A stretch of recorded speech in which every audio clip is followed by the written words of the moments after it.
Saya Safira Sastra. Saya Kaila Septiana Joshi dari kelas 7E akan mempresentasikan hasil penganalisaan buku yang berjudul Dear Nathan yang berpenulis Eriska Febriani dan penerbitnya di PT Melvana Media Indonesia.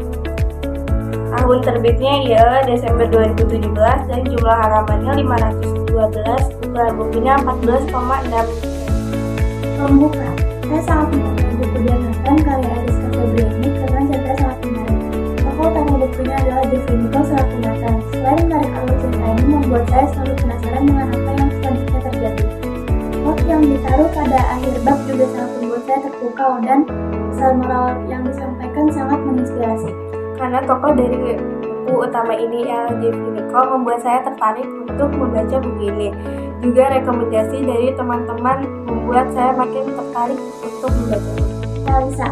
Buku ini merupakan buku fiksi yang menceritakan tentang cinta Nathan yang tak kunjung mendapatkan kepastian atau balasan. Pertama, ada Nathan, anak 10-6 yang terkenal geng pembuat onar dan akal tinggi, memiliki harum yang khas, putih, mata kebiruan, dan langganan kesiswaan ialah ciri-ciri Nathan.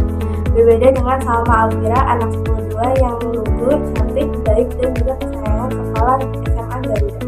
Sesuai dengan yang saya bilang, buku ini menceritakan cinta Nathan yang tak kunjung mendapatkan balasan. Bermula dari Nathan yang ingin membolos bertemu dengan Salma yang datang terlambat lalu bertemu lagi di ruang kesiswaan karena Salma yang telat datang sekolah dan Nathan yang membolos. Nathan mulai jatuh hati karena menurutnya Salma tidak sama dengan perempuan yang lainnya yang ketika bertemu dengannya heboh dan kalem.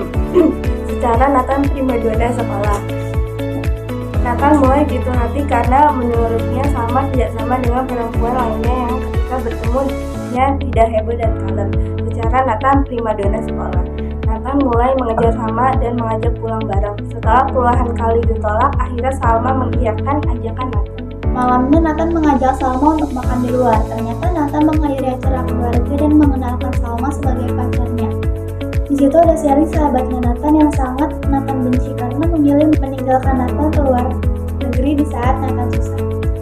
Setelah lama berbincang dan memperkenalkan diri Salma, akhirnya pulang. Sebelumnya Nathan mengajak Salma untuk menjadi kekasihnya, tetapi ditolak Salma dengan beralasan lucu. Hari-hari Salma lalui masih sama dengan biasanya dengan Nathan yang masih mengejarnya. Esok dan seterusnya Salma dibuat bertanya-tanya kenapa Nathan menjauhinya dan tak membalas SMS. Saat dicari penyebabnya, ternyata Nathan cemburu karena Hana memberitahu kepada Nathan Salma menyukai Kaldo kelas SMA Garuda. Nathan mengajak Salma pulang bareng, tetapi ditolak karena Salma ingin membeli novel. Pantang menyerah, akhirnya Nathan ikut dengan Salma menaiki angkutan umum ke toko novel. Pulangnya saat di Pecel Lele, Nathan mengajak Salma untuk menjadi kekasihnya yang kedua kali, tetapi Salma tak menjawab, tetapi memilih mengalihkan topik dan menggantung Nathan. Nathan sangat bingung dengan sikap manis Salma, tapi tak kunjung memberi kepastian. Dia sudah 2 minggu Salma menolak ajakan Nathan pulang bareng, lalu beralasan sibuk organisasi. Tapi saat Nathan secara dengan beberapa pertanyaan, akhirnya Salma menjawab bahwa ia dibully oleh Dinda anak 12 karena dekat dengannya. Lalu esoknya Kak Dinda datang untuk meminta maaf kepada Salma atas perbuatannya. Salma telah dikenalkan oleh Nathan ke keluarga besarnya yang termasuk ibunya yang sekarang sedang ada di Fabridium Rumah Sakit Kota Lupa Ingatan. 2 hari setelah festival Garuda Cup selesai, ibunya Nathan meninggal dunia. Semenjak ibunya tiada, sikap Nathan menjadi dingin. Karena terlanjur sayang, Salma akhirnya berjuang untuk mendapatkan Nathan kembali. Tapi usahanya sia-sia karena Nathan terlanjur sakit hati. Singkatnya, Salma berhasil meluluhkan Nathan kembali. Malam saat sedang memutari kota Bandung, Nathan mengajak Salma untuk menjadi kekasihnya yang ketiga kalinya. Tanpa pikir panjang, Salma langsung menerima tawaran Nathan setelah berjuang mencairkan hati Nathan selama 1 tahun. Dan Nathan setelah 1 tahun 2 bulan digantung akhirnya resmi berpacaran. Evaluasi. Kelebihan dari buku ini ialah memiliki ilustrasi tokoh dan cover simple. Buku ini dapat dibaca oleh 15 tahun ke atas dan alur cerita ini sangat mudah dimengerti.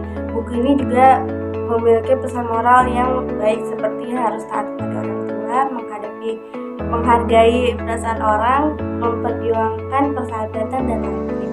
Namun buku ini juga memiliki kekurangan seperti kosakata bahasa baru yang jarang kita dengar jadi asing bahasanya. Juga sedikitnya ilustrasi tokoh dan cover yang terlalu polos. Sekian dari kami. Terima kasih. Wassalamualaikum warahmatullahi wabarakatuh.